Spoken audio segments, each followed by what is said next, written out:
بخش دوم، سپیدار، روایت دوم، خدیجه عساکره.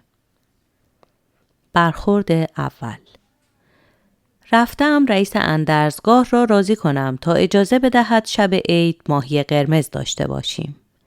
دخترکی با چادر سفید داشت از خانم میرزا ریاست اندرزگاه کتک می‌خورد. شوکه می‌شوم. میرزا خودش را جمع جور می‌کند. دلم می‌خواهد آنجا بمانم، اما سریع می‌گویم سلام، ماهی عید می‌خوایم. امکانش هست بپذیرید خانواده‌ام ماهی بیارن؟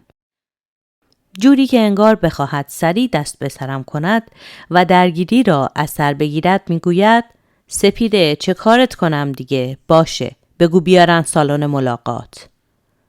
برخورد دوم.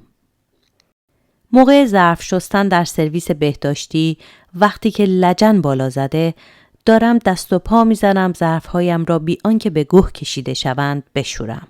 با خودم میگویم کاش کسی بود که ظرفها را میشستم و میدادم دستش. یکهو دخترکی میگوید مو آبی بده کمکت کنم.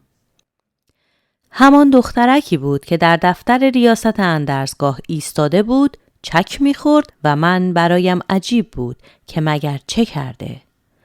اسمت چیه؟ سپیده. تو چی؟ خدیجه. تو همون خبرنگار هستی که تلویزیون نشونت داد؟ با خنده میگویم تو چرا اینجایی؟ قتل نامادریم. با اسلحه کشتمش. 7 سال اینجام، یعنی از 13 سالگی. آخه میدونی اینجا کانون نداره. برخورد سوم.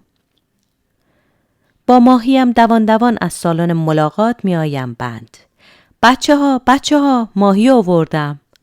ماهی را روی سکوی جلوی بند میگذارم. یکهو دیدم زینب نصیریان موهای خدیجه را گرفته و به زور میخواهد راهی قرنطینه‌اش کند.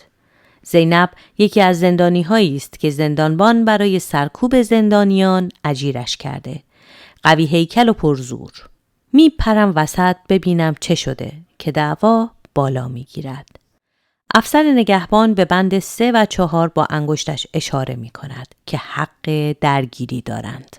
همه حمله می کنند. خدیجه یکی از بچه های بند 4 است و زیر مشت و لگد بند 3 ها تکه تکه می شود. من فقط یک سری جملات نامفهوم می شنوم. زهرا از بند 3 می گوید من خودم دیدم خدیجه میره زیر پتو 4 ساعت بیرون نمیاد و جق میزنه. سهام میگوید ای بابا همین چند روز پیش به خاطر اینکه با قلم قرآنی شعر عاشقونه ضبط کرده بود خانم میرزا یه دل سیر کتکش زد. آدم نمیشه. صدای نامعلوم دیگری هم از آن طرف میگوید آره نامه عاشقانه نوشته برای باران، باید کشته بشه. مریم خدیجه را چنان هل میدهد که به تنگ ماهی میخورد. تنگ میشکند و ماهی روی زمین میافتد. سمیه با ماهی در مشت بدو می رود سمت سرویس بهداشتی، اما آب قطع است. خدیجه سرش را بالا می گیرد و می گوید منو ببخش. برخورد آخر. حالم خیلی بد است و 1 روز تمام است که از تخت پایین نیامدم. حس می کنم کسی پای تختم است. خدیجه آمده و برایم هات چاکلت آورده. هات چاکلت با شکلاتی که خودش آب کرده بود. یکهو اشکهایش روی دستم میریزد و شروع میکند به حرف زدن. من خیلی دوست دارم یه بازیگر معروف شم. دلم میخواد موهام مثل تو رنگهای مختلف داشته باشه. 7 سال داخلم، اما هنوز سن و سالی ندارم. میدونی؟ نامادریم منو خیلی کتک میزد. خیلی دلم میخواست دستش قطع شه، اما اشتباهی کشته شد.